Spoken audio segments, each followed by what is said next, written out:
नक्कली भुटानी शरणार्थी प्रकरणमा तत्कालीन ऊर्जा मन्त्री एवं एमालेका सचिव टोप बहादुर रायमाझी र उनका छोरा विरुद्ध पक्राउ पुँजी जारी, बहालवाला सचिव पनि फन्दामा। संघीय संसदको बजेट अधिवेशन यही वैशाख 24 गते बोलाउने सरकारको निर्णय। एससीसी क्रिकेट प्रतियोगितामा विजयी नेपाली क्रिकेट टोलीलाई जनहित 6 लाख दिने र लगातारको गिरावटसँगै बुधबार शेयर बजार 1857 अङ्कमा झर्यो। कारोबार रकम 62 करोड रुपैयाँमा सीमित।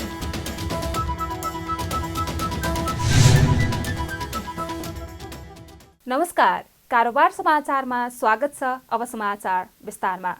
नक्कली भुटानी शरणार्थी बनाएर अमेरिका लैजान संलग्न रहेको आरोपमा तत्कालीन ऊर्जा, जलस्रोत तथा सिंचाई मन्त्री तथा प्रमुख प्रतिपक्षी नेकपा एमालेका सचिव टोप बहादुर रायमाझी विरुद्ध पक्राउ पुर्जी जारी भएको छ। बुधबार काठमाडौँ प्रहरीले जिल्ला अदालत काठमाडौँबाट तत्कालीन मन्त्री रायमाझी विरुद्ध पक्राउ पुर्जी लिएको हो। त्यस्तै उहाँका छोरा सन्दीप रायमाझी विरुद्ध पनि पक्राउ पुर्जी जारी भएको छ। नक्कली शरणार्थी बनाएर नेपालीलाई अमेरिका लैजाने प्रकरणको अनुसन्धानका क्रममा काठमाडौँ प्रहरी परिसरले उनीहरू विरुद्ध पक्राउ पुर्जी लिएको हो। बुधबार नै पक्राउ परेका तत्कालीन गृह सचिव टेक नारायण पाण्डेको प्रारम्भिक बयानका आधारमा अनुसन्धानलाई अगाडि बढाउन रायमाझीका बाबु छोरा विरुद्ध पक्राउ पुर्जी जारी भएको प्रहरीले जनाएको छ। बुधबार जडीबुटीबाट पक्राउ पर्नुभएका सचिव पाण्डेलाई जिल्ला अदालत काठमाडौँले आज नै ठगी र संगठित अपराध सम्बन्धी कसुरमा अनुसन्धानका लागि 3 दिन हिरासतमा राख्न अनुमति समेत दिएको छ। 2078 साउन 27 गतेदेखि 2079 असोज 2 गतेसम्म गृह सचिव रहनुभएका पाण्डे हाल उपराष्ट्रपति कार्यालयको सचिव हुनुहुन्छ। प्रहरीले भुटानी शरणार्थी बनाएर अमेरिका लैजाने प्रमुख गिरोहको रूपमा मंगलबार मात्रै तत्कालीन गृहमन्त्री रामबहादुर थापाका सुरक्षा सल्लाहकार इन्द्रजित राईलाई पक्राउ गरेको छ। राईका छोरा निरज राई भने फरार रहेका छन्। राई समेत रहेको गिरोहलाई हाल एमाले सचिव रहेका टोप बहादुर रायमाझी, सचिव पाण्डे लगायतको सहयोगले पुष्टि गरेको छ। गिरोहका सदस्यले रायमाझीका छोराका नाममा काटेको 1.5 करोडको चेक समेत प्रहरीले बरामद गरेको छ। त्यस्तै केशव प्रसाद दुलाल, सन्देश शर्मा, सानो भण्डारी, अशोक पोखरेल, सागर थुलुङ राई र टङ्क गुरुङ सक्रिय रहेको कागजातबाट पुष्टि भएको छ। बयान लिने क्रममा एमाले नेता र थापा बादल र काङ्ग्रेस नेता बालकृष्ण खाँड गृहमन्त्री भएका बेला गिरोहले कर्मचारी प्रशासन र सचिवालयलाई मिलाएर नेपाली युवालाई शरणार्थी बनाउने प्रयास गरेको खुलेको छ। यो सँगै भुटानी शरणार्थी बनाएर अमेरिका लैजाने भन्दै 875 नेपालीसँग 10 देखि 50 लाखसम्म उठाउने गिरोहसँग राजनैतिक नेतृत्वको साँठगाँठ रहेको पनि प्रष्ट भएको छ।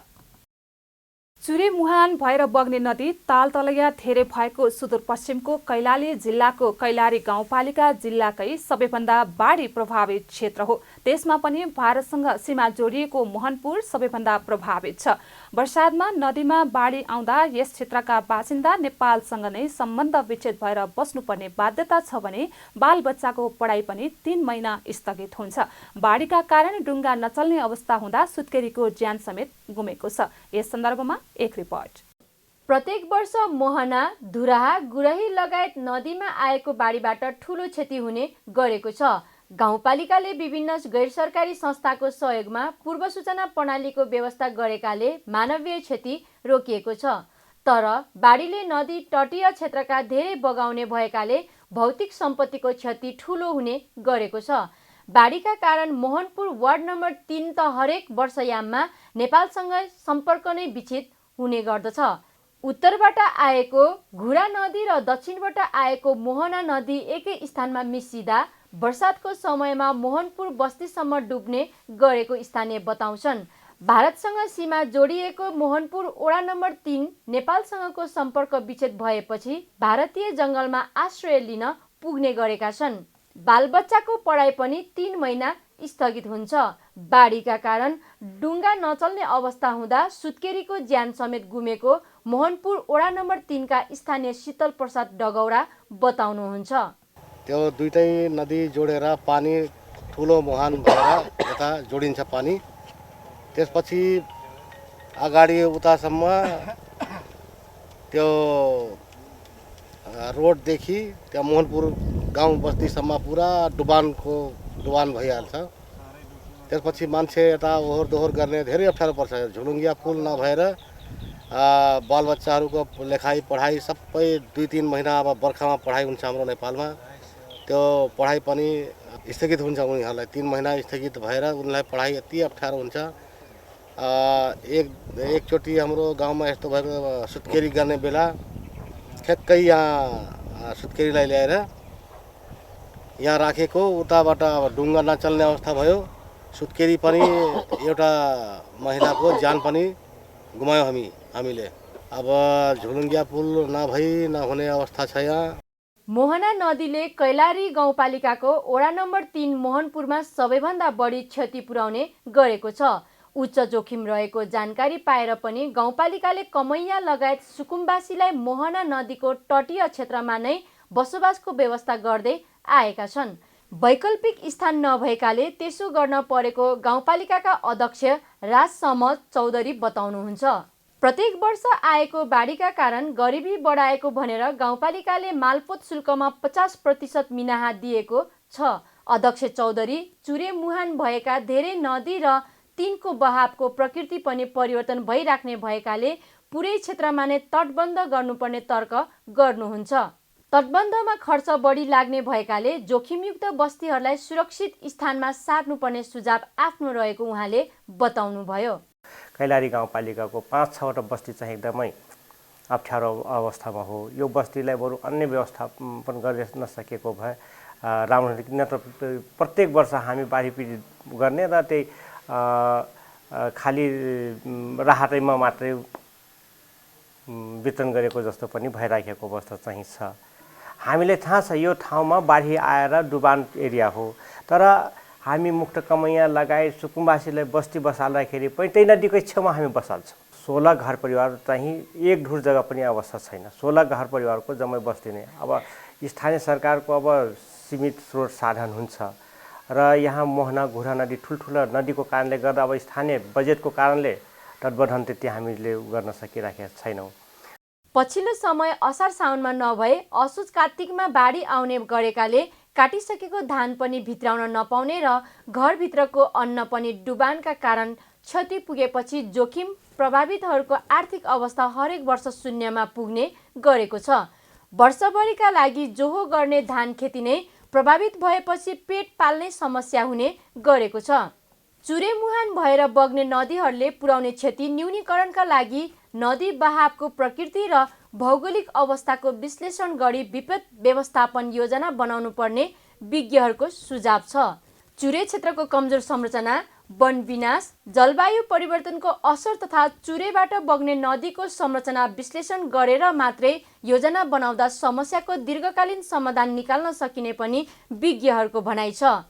विज्ञानमा आधारित विपद जोखिम संवेदनशील त्यसको पक्षलाई चाहिँ आत्मसात गरेर अगाडि बढ्न सकिएन भनेर भने विकासको गति एकातिर जाने र विपदको गति अर्कोतिर हुने र सम्पूर्ण रूपमा विकासका सबै संरचनाहरू ध्वस्त हुने या हामी कहीँ पनि नपुग्ने त्यस्तो खालको हुन्छ र त्यसबाट बग्ने गेग्रानहरू, त्यसका डेब्रीहरू, त्यसका चाहिँ जति पनि मेटेरियल्सहरू छ त्यसको उचित खालको व्यवस्थापन हुन नसक्दाखेरि उर्वरा जमिनहरू चाहिँ बिस्तारै मरुभूमिकरण भएर गइरहेको स्थिति।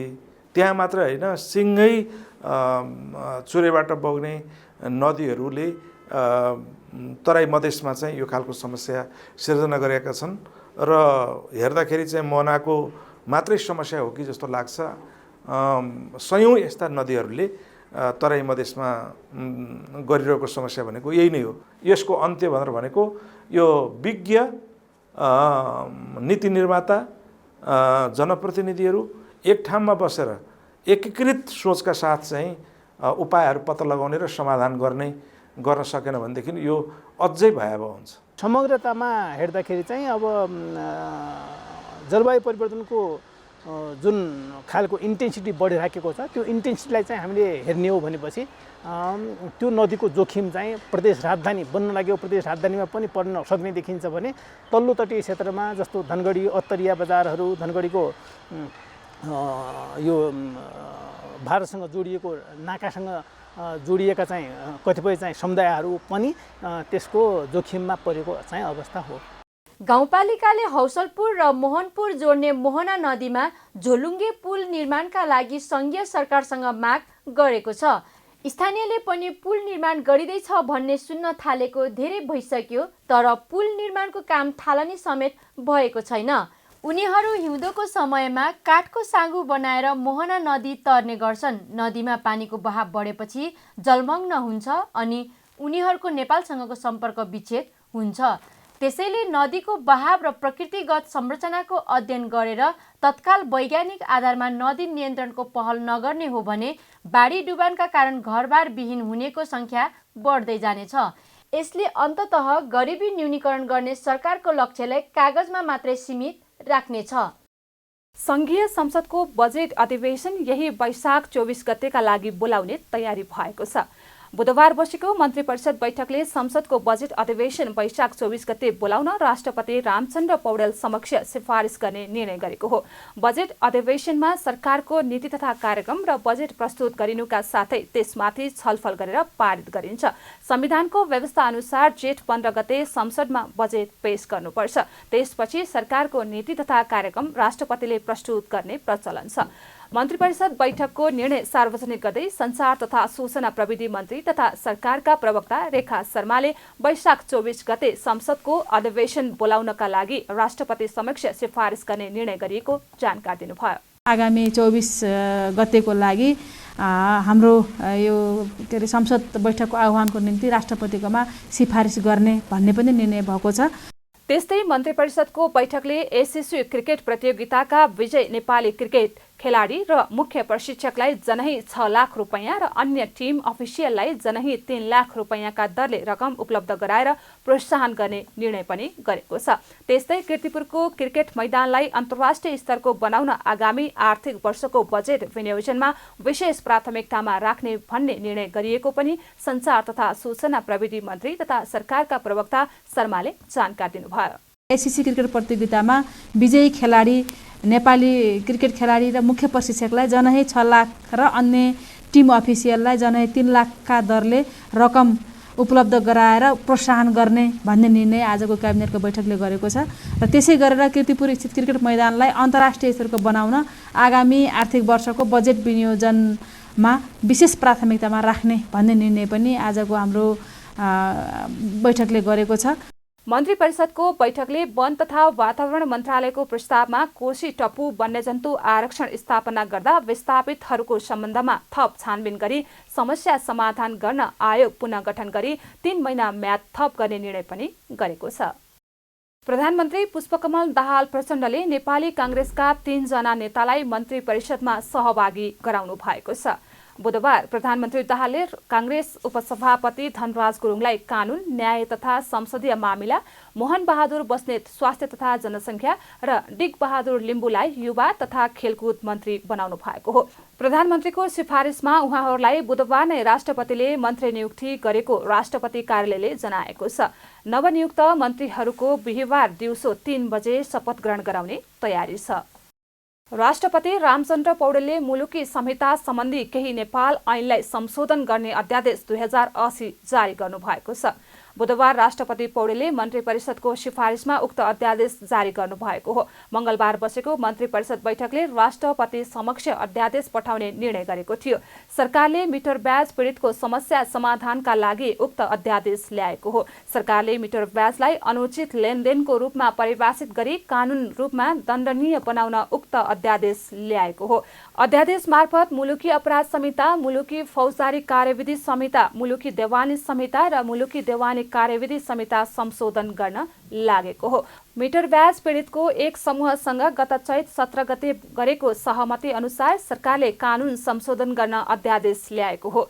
संसद चलिरहेको समयमा विधेयक मार्फत कानून संशोधन नगरी सरकारले संसद अधिवेशन अन्त्य भएको समयमा अध्यादेश मार्फत ऐन संशोधन गरेको हो।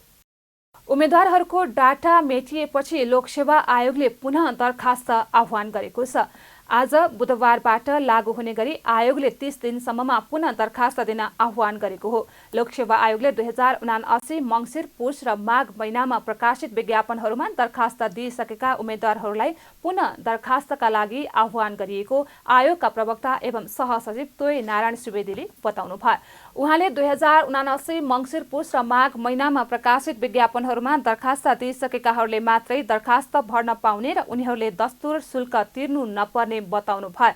उहाँले यस पटक पनि 80,000 भन्दा धेरैले दरखास्त भर्ने अनुमान गरेको बताउनु भयो। उहाँले पहिला दरखास्त भरिसकेकाहरूको डाटा सङ्कलनका लागि मात्रै पुनः दरखास्त आह्वान गरिएको उल्लेख गर्नुभएको छ। प्रवक्ता सुवेदीले आयोगले शाखा अधिकृतको परीक्षा असार 9 गते गर्ने र अन्य पदको परीक्षा भने साउन महिनादेखि मङ्सिरसम्म सक्ने गरी तयारी गरिरहेको पनि बताउनु भयो। उहाँले पुनः दरखास्त दिँदा पहिला जुन समूहको विज्ञापनमा आवेदन गरिएको हो सोही समूहको विज्ञापनमा मात्र आवेदन दिनुपर्ने बताउनु भयो। पुनः दरखास्त प्राप्त भएपछि साबिकमा स्वीकृत भइसकेका दरखास्तहरू अनलाइन दरखास्त प्रणालीबाटै पहिचान गरी पुनः दरखास्त स्वीकृत हुनेछ।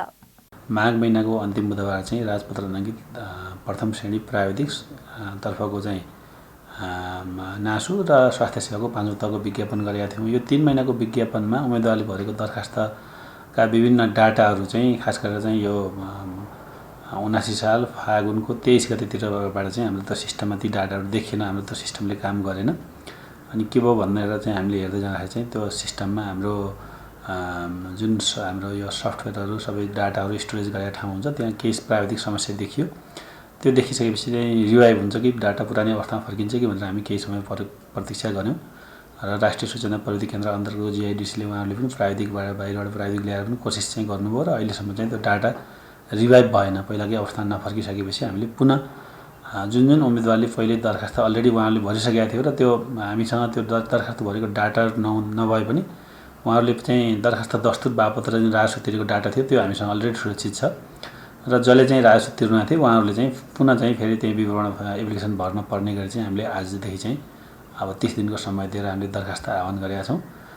लोकसेवा आयोगको अनलाइन दरखास्त प्रणाली होस्ट गरिएको सरकारी एकीकृत डाटा सेन्टर GIDC-बाट मेटिएका डेटाहरू रिकभरी हुने निश्चित नभएपछि आयोगले पुनः दरखास्त माग गरेको हो। शेयर बजारमा गिरावट आउने क्रम साताको चौथो दिन पनि निरन्तरता पाएको छ। बुधबार शेयर बजार मापन गर्ने नेप्से परिसूचक 9.18 अङ्कले घटेर 1857.23 अङ्कमा झरेको हो। पछिल्लो एक सातादेखि नेप्से परिसूचक निरन्तर रूपमा घट्दै आएको छ।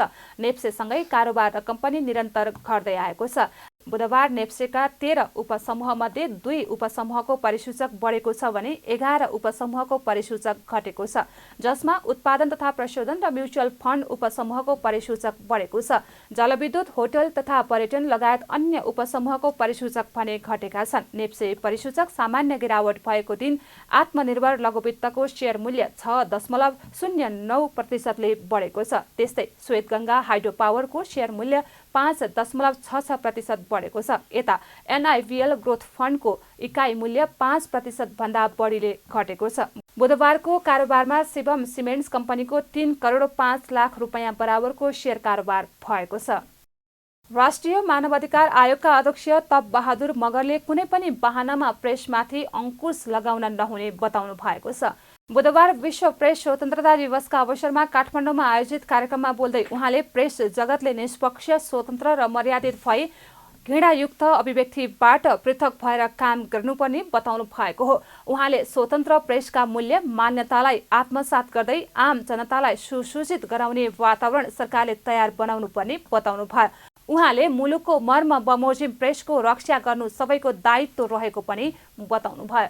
कुनै पनि बहानामा प्रेसमाथि अंकुश लगाउने कार्य गरिनु हुँदैन। प्रेस जगतले समेत निष्पक्ष, स्वतन्त्र र मर्यादित भई घृणायुक्त अभिव्यक्तिबाट पृथक रहेर कार्य गर्नु पर्दछ। स्वतन्त्र प्रेसका मान्यतालाई आत्मसात गर्दै नागरिकहरूलाई सुसूचित गराउने उपयुक्त वातावरण सरकारले तय गर्नै पर्दछ। लोकतान्त्रिक शासन व्यवस्था नागरिकहरूको सुसूचित हुन पाउने अधिकारको सुनिश्चितता गर्दै प्रेस स्वतन्त्रतालाई संविधानको मर्म बमोजिम रक्षा गर्नु सबैको क्रियाशील रहन सबै सबैजना क्रियाशील रहनु पर्दछ। त्यस्तै पत्रकार महासङ्घका अध्यक्ष विपुल पोखरेलले प्रेसलाई नियन्त्रण, आक्रमण, आफू अनुकूल लेख्न लगाउने प्रवृत्ति अझै कायम रहेको बताउनुभयो। उहाँले नेपालमा अझै प्रेसमाथि नियन्त्रण तथा आक्रमणका घटना हुँदै आएकाले नेपालमा प्रेस स्वतन्त्रताको सवालमा सुरक्षित छौं भन्ने अवस्था नरहेको बताउनुभयो। उहाँले प्रेस स्वतन्त्रतामाथि राज्य पक्ष तथा गैर राज्य पक्षबाट आक्रमण गर्नेलाई कानुनी रूपमा कारबाही गर्ने प्रक्रियाको थालनी हुन जरुरी रहेको पनि बताउनुभयो। प्रवृत्ति अर्को कुरा हो। प्रवृत्ति अहिले पनि प्रेसलाई नियन्त्रण गर्ने प्रवृत्ति, प्रेसमाथि आक्रमण गर्ने प्रवृत्ति, प्रेसलाई आफ्नो थ्रेटमा राखेर आफू अनुकूल लेख्न लगाउने प्रवृत्ति, ती सबै प्रवृत्तिहरू जस्ताको तस्तै रहेको हामीले देखेका छौँ। त्यसकारण हामी अहिले पनि प्रेस स्वतन्त्रताका सवालमा सुरक्षित छौँ भन्न सकिने अवस्था छैन। यसले गर्दा प्रेस स्वतन्त्रतामाथि आक्रमण गर्ने पक्ष, चाहे त्यो राज्य पक्ष होला चाहे गैर राज्य पक्ष होला, प्रेस स्वतन्त्रतामाथि आक्रमण गर्ने पक्षलाई कानुनी रूपमा कारबाही गर्ने एउटा पद्धति, त्यो संस्कारको, त्यो प्रक्रियाको थालनी हुन जरुरी छ भन्ने मलाई लाग्दछ। विश्व प्रेस स्वतन्त्रता दिवसका अवसरमा महासङ्घले मे 3 सन् 2022 देखि 26 अप्रिल 2023 सम्ममा प्रेस स्वतन्त्रता हननका 55 वटा घटना भएको पनि प्रतिवेदन सार्वजनिक गरेको छ। प्रेस स्वतन्त्रता हननका 55 वटा घटनामा 93 जना पत्रकार र 8 संचार संस्था गरी 101 पीडित भएको महासङ्घले जनाएको छ। 1 वर्षको अवधिमा कब्जा अवरोधका 7, दुर्व्यवहार तथा धम्कीका 24, आक्रमणका 11, लैङ्गिक हिंसाका 2, विस्थापन 1 र पेशागत असुरक्षाका गरी 55 वटा घटना भएको महासङ्घले जानकारी दिएको छ। कारोबार समाचारमा अब सुन चाँदी र विदेशी विनिमय दर सम्बन्धी जानकारी।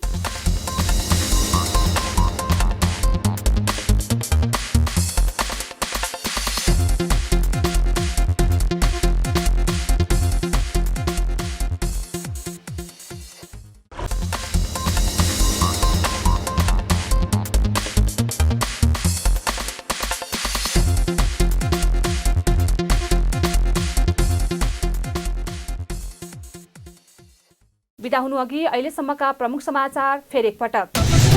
नक्कली भुटानी शरणार्थी प्रकरणमा तत्कालीन ऊर्जा मन्त्री एवं एमालेका सचिव टोप बहादुर रायमाझी र उनका छोरा विरुद्ध पक्राउ पुँजी जारी, बहालवाला सचिव पनि फन्दामा। संघीय संसदको बजेट अधिवेशन यही वैशाख 24 गते बोलाउने सरकारको निर्णय। एससीसी क्रिकेट प्रतियोगितामा विजयी नेपाली क्रिकेट टोलीलाई जनहित 6 लाख दिने र लगातारको गिरावटसँगै बुधबार शेयर बजार 1857 अङ्कमा झर्यो। कारोबार रकम 62 करोड रुपैयाँमा सीमित।